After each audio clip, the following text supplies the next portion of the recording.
highlights, and heartbreak, beyond belief and behind the scenes.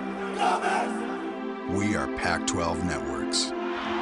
We are coverage, the complete kind. Championships, the national kind. Fans, the forever kind. Watch Pac-12 Networks, where champions play. Orange County Registered Digital. Hello and welcome to another Pac-12 edition of The Huddle. We're talking Stanford and Cal today. I'm your host, Jonathan Khamis, being joined by Michael Lev, our USC beat writer, knows everything about the Pac-12, this guy. All right, Michael, Stanford, they finished with 11 wins last year. They lost in the Rose Bowl to Michigan State, a heartbreaking loss for them. They won the North, but Stanford is Stanford. It's an academic school, really tough to get in, hard to get those elite athletes. Can they maintain the great momentum that they've had in the past and continue in their winning ways? I'm going to say that Stanford's going to fall off a little bit this year. I don't think it's because of a lack of talent. I think David Shaw and his staff have recruited really well.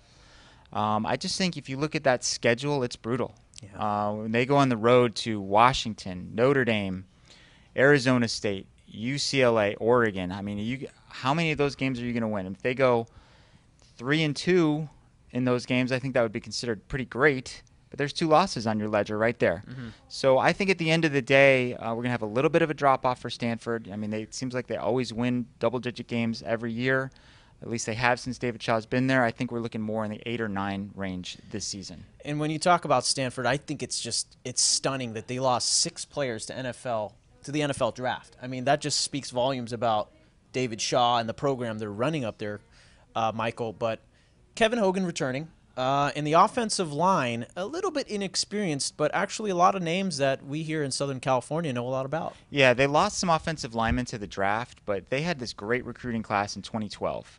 Some people consider it maybe one of the best offensive line recruiting classes ever. Mm-hmm. Andrus Peat is one of those guys. Yeah. He's a returning starter at left tackle. He looks like a surefire first-round pick. And a couple names that people are familiar with, if you follow recruiting around here, Joshua Garnett and Kyle Murphy from San Clemente.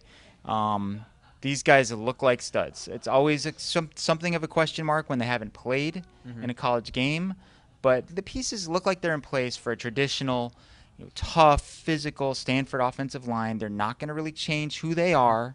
Their identity is going to be the same, even though they also don't have that bell cow running back in Tyler Gaffney anymore. They have a committee of guys. They're going to try to run the ball, and then they're going to try to go over the top with Kevin Hogan to Ty Montgomery. Now transitioning into their Bay Area rival, maybe, Bay Area friends up there, up north, Cal.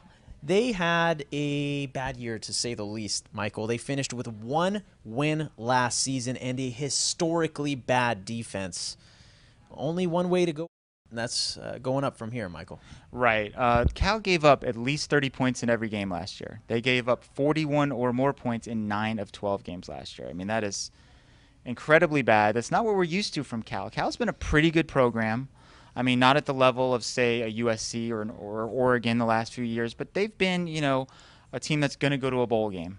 Mm-hmm. So, there's sort of, wouldn't say panic necessarily, but first-year coach Sonny Dykes last year, things didn't go well. He knew he had to make changes, brought in a new defensive coordinator, Art Kaufman from Cincinnati, made other changes on the defensive staff. They also had a ton of injuries on that side of the ball.